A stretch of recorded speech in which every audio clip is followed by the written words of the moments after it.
झोपड़ी बनाई। जल्दी ही वो मंगलमय दिन भी आ गया जब रानी ने एक स्वस्थ पुत्र को जन्म दिया।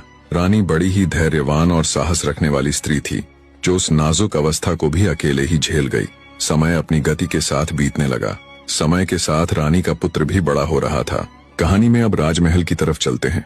रानी के जाने के कुछ समय बाद ही राजा को पछतावा तो बहुत हुआ था कि रानी के साथ उसने बड़ा ही गलत किया, पर तीर तो कब का अपनी कमान से निकल चुका था, सो अब पछताने से भला क्या होने वाला था।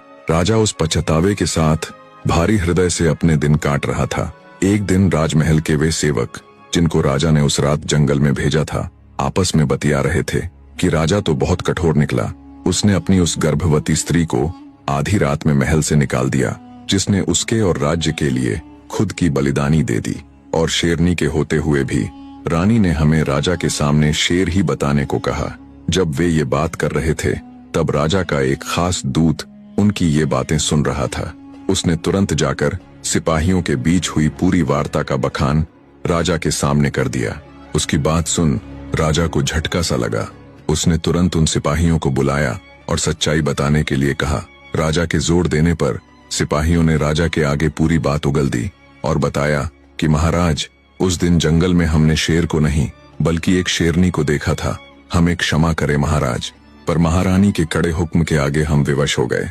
पहले से ही दिल पर बोझ लेकर जी रहे राजा को जब असलियत पता चली तो वो वहीं माथा पकड़कर बैठ गया।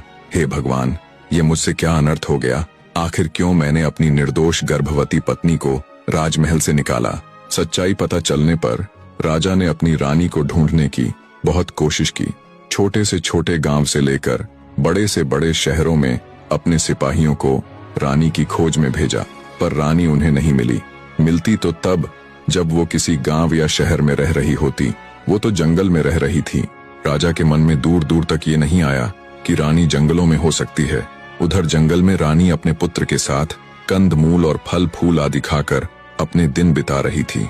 समय का चक्र अपनी गति से घूमता गया। रानी का पुत्र अब 14 वर्ष का हो चला था। सब कुछ ठीक चल रहा था, पर फिर एक दिन बड़ी ही अप्रिय घटना घट गई। एक जहरीले सांप ने रानी को डस लिया। दरअसल रानी जब आम दिनों की ही तरह अपने खाने आदि के लिए फल फूल लेने जा रही थी, तभी ध्यान न होने के कारण उनका पैर एक जहरीले सांप के ऊपर पड़ गया। ऊपर पैर पड़ने से गुस्साए सांप ने तुरंत रानी को डस लिया। सांप के डसते ही रानी के हाथ पांव ने काम करना बंद कर दिया और जल्दी ही जहर के कारण उसके प्राण पखेरु उड़ गए। जब शाम होने तक भी वो वापस अपनी कुटिया में नहीं पहुंची तो उसके बेटे को अपनी माँ की चिंता सताने लगी। अंततः 14 साल का वो बालक अपनी माता को ढूंढने के लिए